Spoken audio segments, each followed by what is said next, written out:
اَسہِ چھِ ہمیشہِ تِم حُکُمران میٖلمٕتۍ یِمن حکوٗمت اَتھس کٮ۪تھ یِوان چھِ ژٕ کُس تہٕ بہٕ کُس. آز چھُ سیاست باسان خٲلی طاقت پونٛسہٕ پنٕنۍ مفاد پرستی یہِ کینٛژھا اَسہِ پانس اَتھ منٛز میلہِ تی لُکھ گٔژھِنۍ تِمن کیٛاہ چھُ کرُن اَسہِ کیٛاہ تِمن کرُن.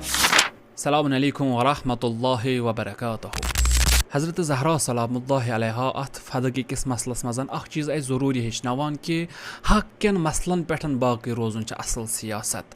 یعنی ییٚمہِ ساتہٕ تُہۍ حقس پٮ۪ٹھ باقٕے روٗزِو سۄ چھےٚ سیاست. اصلن غلط چھُ شیطان تہِ کران. یِتھے کٔنۍ امام علی علیہ السلامس نِش ارشاد فرماوان کہِ اگر اکھ حُکُمران عادل آسہِ اگر اکھ سیاست دان عادل آسہِ یہِ چھُ خۄداے سٕنٛدِ طرفہٕ تۄہہِ خٲطرٕ اکھ رحمت یا أسۍ وَنو یِتھ کٔنٮ۪تھ یہِ چھُ خۄداے سُنٛد سایہِ تۄہہِ لُکن ہٕنٛدِ خٲطرٕ. یا یِتھے کٔنٮ۪تھ رسول گرامی صلی اللہ علیہ وسلم ارشاد فرماوان سُہ حُکُمران یُس قرآن ہیٚچھِ قرآن ہیٚچھناوِ تہٕ تمہِ پتہٕ پننٮ۪ن اختیاراتن منٛز پننٮ۪ن فٲصلن منٛز کرِ حق تہٕ انصاف سُہ چھُ ساروی کھۄتہٕ بہتر حُکُمران تۄہہِ خٲطرٕ. البتہ بدقٕسمتی یہِ چھُنہٕ کشمیٖرس خٲطرٕ کِہینۍ تہِ نہٕ. کشمیٖرس منٛز وٕچھ نہٕ اَسہِ آز تامتھ گِنے چُنے افراد سُہ چھُنہٕ کران سٲرسٕے سیاستس ڈِفاین کِہینۍ تہِ.